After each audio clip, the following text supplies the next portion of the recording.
Buen día a todos, bienvenidos al curso de Relatividad Especial de la Fundación Universitaria Conrad Lorenz del Grupo de Astronomía AstroK de la misma universidad. Y pues en la primera sesión de este curso vamos a hablar sobre varias cosas, entre ellas el principio de relatividad de Galileo. Este principio afirma que no existe el reposo absoluto, es decir, que pues no hay un marco de referencia que esté privilegiado respecto a los demás, siendo aquel marco el que está en reposo respecto a todos los otros. Es decir, que uno solo va a poder saber si los otros marcos están en reposo respecto a sí mismo, comparándolo con su propio marco de referencia o con otros. Ahora, otra consecuencia de este principio, otra afirmación de este principio es que ningún experimento mecánico puede distinguir entre el reposo y el movimiento en línea recta con velocidad constante. ¿Qué quiere decir esto? Quiere decir que uno no va a ser capaz a través de experimentos mecánicos de determinar si uno se está moviendo a velocidad constante o si de manera opuesta uno está quieto. Entonces vamos a empezar con un poco de matemáticas. Primero vamos a introducir dos marcos de referencia, el marco K y el marco K'. Entonces este es un marco de referencia K y este es un marco de referencia K'. Supongamos que el marco de referencia K, este es el marco de referencia K. Supongamos que el marco de referencia K está en reposo respecto a nosotros y el marco de referencia K' se está moviendo a una velocidad p. Y supongamos que al principio, los dos marcos tenían su origen en el mismo sitio, pero ha pasado un tiempo delta t, y eso quiere decir que la posición vectorialmente hablando, del marco K' respecto al marco K va a ser la velocidad a la que se mueve, que suponemos que es constante para que el principio de relatividad de Galileo sea válido, por un diferencial de tiempo. Es decir, la distancia a la que está ese marco pues va a ser, digamos, la R mayúscula, va a ser la velocidad por el tiempo que ha pasado.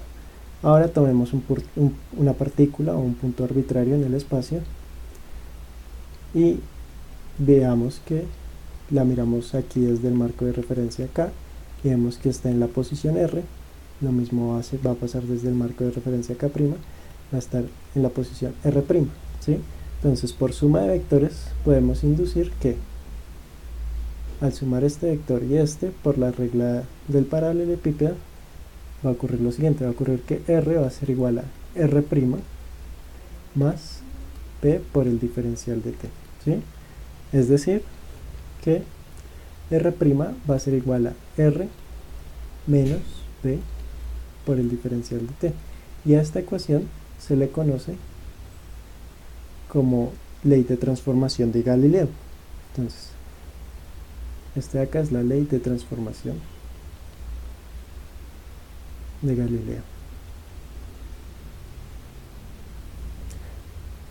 Ahora sí, por ejemplo, suponemos que dt es muy pequeño y lo denotamos como un diferencial, ¿sí? Y diferenciamos esta ecuación, llamamos la ecuación 1. Respecto a ese diferencial va a ocurrir lo siguiente, va a ocurrir que el diferencial de R' respecto al tiempo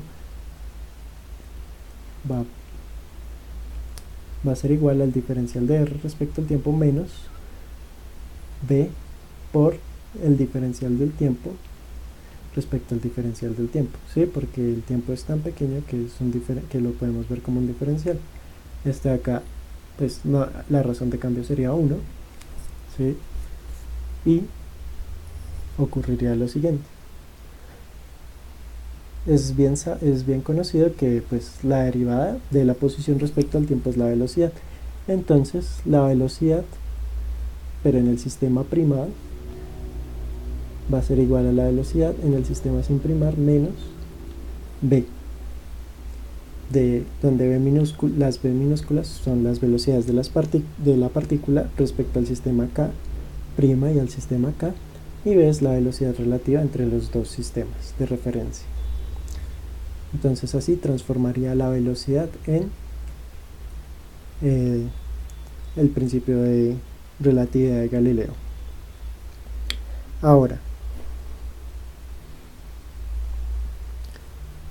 preguntémonos acerca de la aceleración. Entonces, ¿qué va a pasar con la aceleración? La aceleración, por definición, va a ser la derivada de la velocidad respecto al tiempo. ¿Listo? Entonces,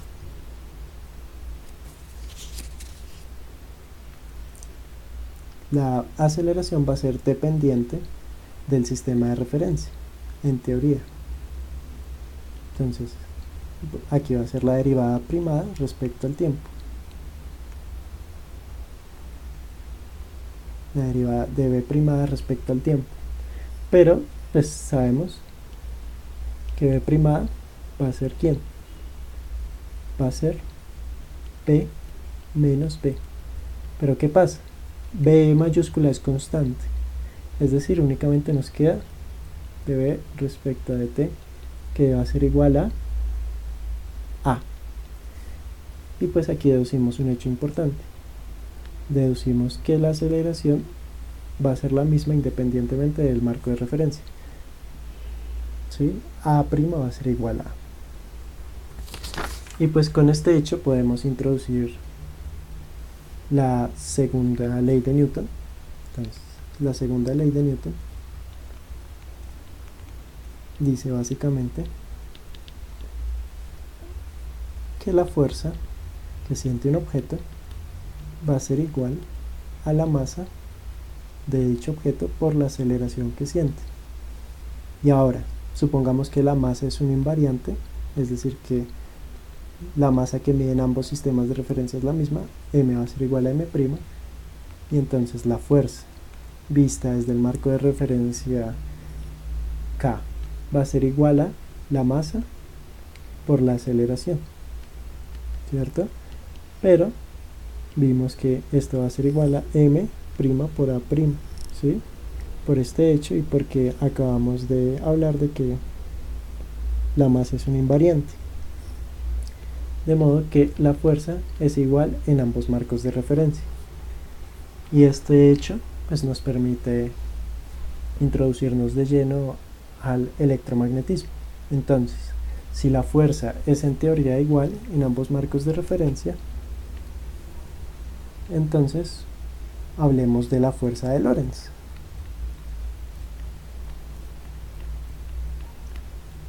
Entonces, ¿qué va a pasar con esta fuerza? Esta fuerza va a ser igual, por definición, ¿sí?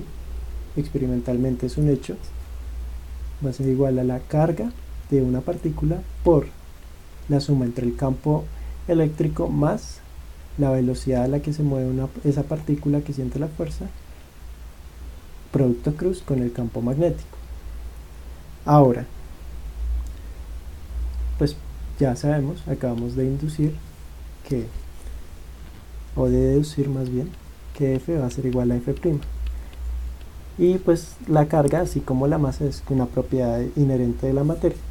Entonces podemos suponer que la carga es invariante también, que no varía respecto a los marcos de referencia. Así, entonces va a ocurrir lo siguiente. Va a ocurrir que si F es igual a F', entonces la carga multiplicado por la suma entre el campo magnético, el campo eléctrico, producto cruz, va a ser igual a la carga en el marco K', que pues resulta ser la misma, podemos simplificarla, multiplicado por la suma, aquí vamos a suponer por defecto que son distintos, ¿cierto? Que es distinto a E'. Entonces, ¿a qué velocidad se mueve la partícula en el marco K'? B', cruz, D mayúscula'. Ahora, podemos pasar, o pues primero que todo vamos a escribir a través de la ley de transformación de Galileo B' como la velocidad menos B mayúscula. Esto pues lo dijimos antes. Entonces me quedaría que el campo eléctrico más la velocidad cruz B va a ser igual a el campo eléctrico en el marco K' más la velocidad en el marco K menos la velocidad inherente a los dos sistemas de referencia cruz la magnitud el campo magnético en el marco K'. Entonces podemos pasar a restar esto de acá y nos quedaría de la siguiente manera, nos quedaría E menos E' más B cruz B' va a ser o no. Entonces tenemos este término de acá, o sea que nos falta por escribir este término de acá y el término con B. Entonces me quedaría de la siguiente manera, como pueden ver puedo factorizar B y me quedaría B mayúscula sin primar menos B minúscula primada, y esto va a ser igual a 0, lo que hice fue un despeje. Entonces aquí producto cruz B, pues esta ecuación primero que todo debe ser independiente de B minúscula, es independiente de B minúscula. ¿Por qué es independiente? Pues porque la velocidad de la partícula puede ser arbitraria. Digamos, en particular, si B es igual a 0, entonces ¿qué va a ocurrir? Va a ocurrir lo siguiente.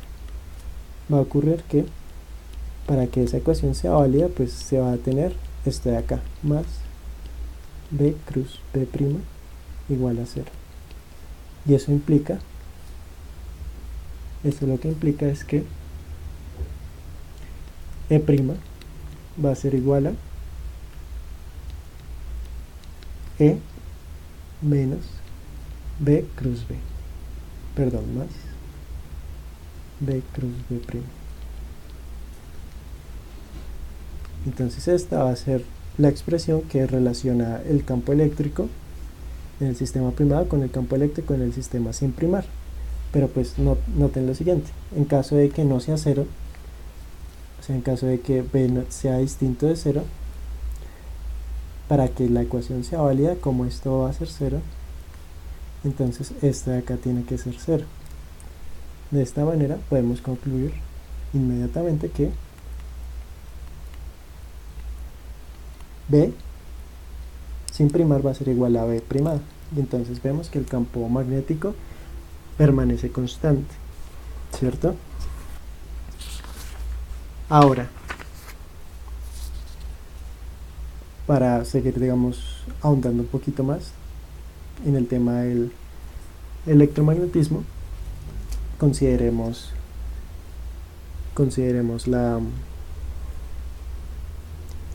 las ecuaciones de Maxwell, ¿cierto? Entonces,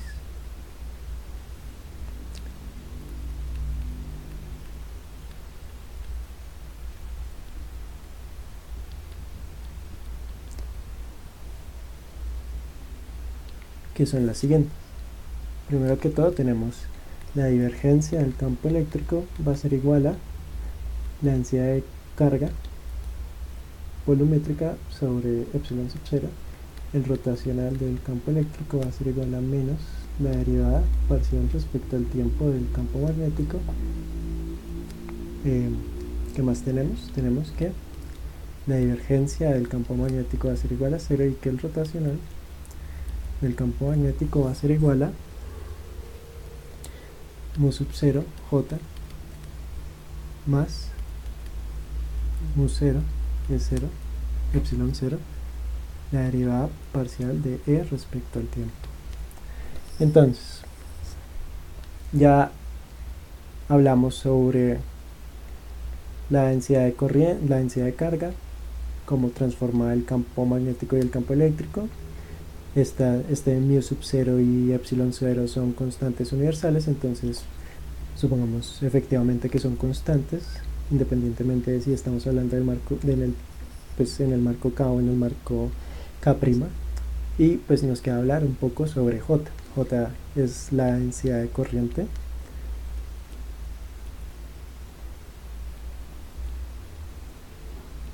superficial, ¿cierto? Y está definida como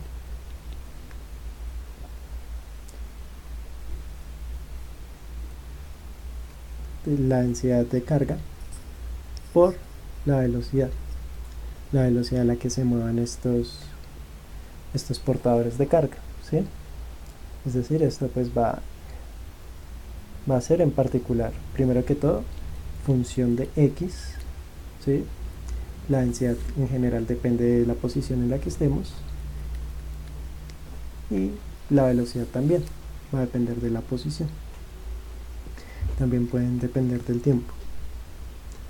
Ahora, si analizamos J', es decir, la densidad de corriente en el marco K', pues va a ser igual a ρ', que pues es la misma ρ, por la velocidad primada, pero recordemos que la velocidad primada la podemos escribir como v menos v mayúscula, y aquí vemos pues un ligero cambio, ¿no es cierto? Es decir, que la densidad de corriente en el marco K' va a ser igual a la densidad de corriente ordinaria menos la densidad de carga por la velocidad entre los dos marcos de referencia. Y con esto pues ya hemos acumulado varias expresiones respecto pues a todos los términos del campo eléctrico y magnético que podemos encontrar en las ecuaciones de Maxwell. Entonces, una recopilación de esto sería la siguiente. Hemos deducido pues que si tenemos dos marcos de referencia, K y K', aquí una partícula o algo en una posición R y R' respecto a los dos marcos, y un marco se mueve respecto al otro a una velocidad p, entonces va a ocurrir lo siguiente. Va a ocurrir que, primero que todo, que la posición transforma como indica la relación digamos, del principio de relatividad de Galileo. Entonces es la transformación de Galileo. ¿Qué nos dice? Dice básicamente que R' va a ser igual a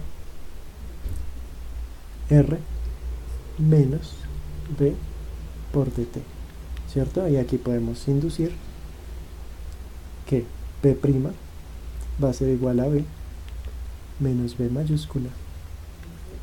Por otro lado, entonces, si hablamos de electromagnetismo, va a ocurrir lo siguiente. Va a ocurrir que E', el campo eléctrico en el respecto, como lo mide el K', el marco K', va a ser igual a ¿quién? Va a ser igual, como lo dedujimos antes, a el campo eléctrico en K más la velocidad relativa cruz P. El campo magnético va a ser invariante, y lo mismo pasa con ciertas propiedades fundamentales de la materia, como por ejemplo ρ, la densidad de carga va a ser independiente del marco. Lo mismo pasa con Q, pues es un hecho, ¿cierto? Porque ρ es igual a la derivada de Q respecto al volumen, ¿sí?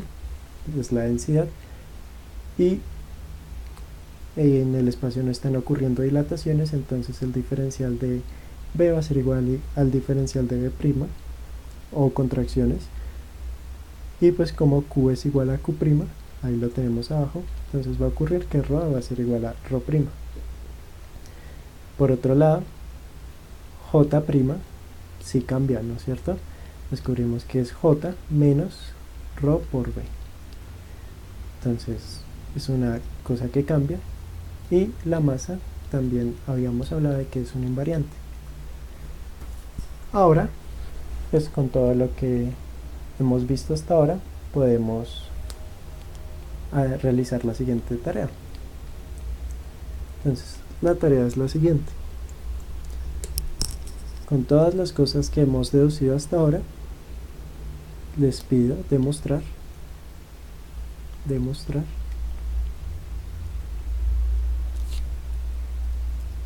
las expresiones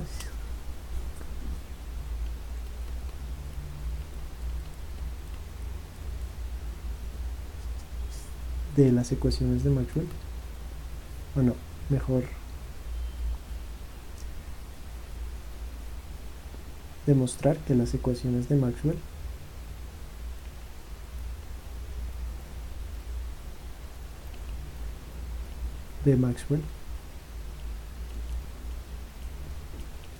toman la siguiente forma.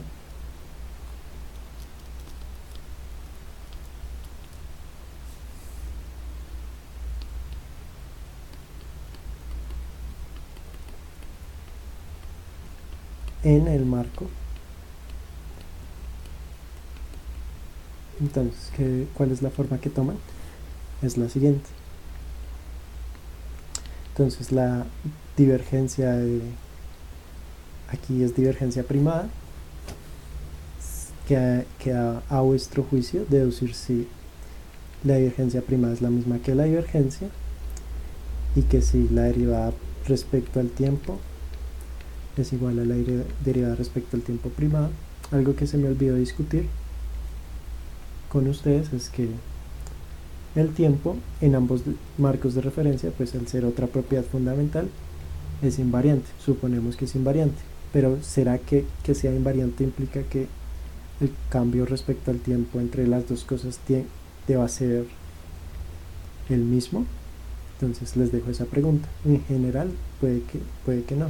En este caso, pues la pregunta es para ustedes. Entonces, la divergencia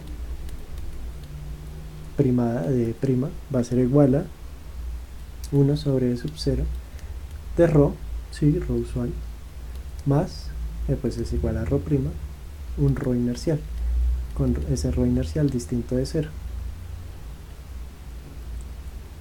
Por otro lado, la divergencia del campo magnético va a ser 0, el rotacional de E, todo en el sistema primado, va a ser igual a menos la derivada parcial respecto al tiempo primado. Y por último, entonces lo colocaré acá, el rotacional primado de B primado es igual a J' más J inercial, todo esto multiplicado por mu sub 0,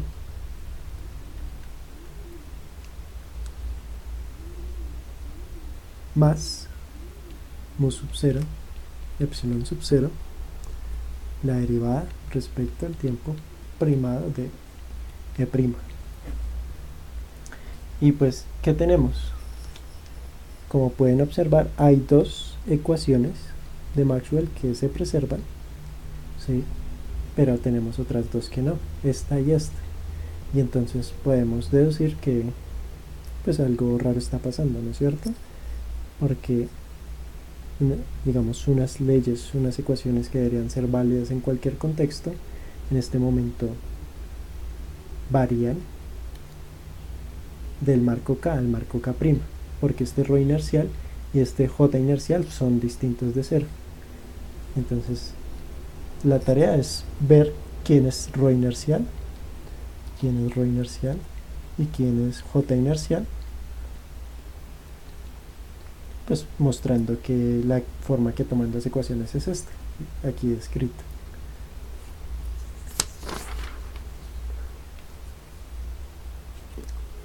Y bueno, ya con esa tarea damos por finalizado la sesión de hoy.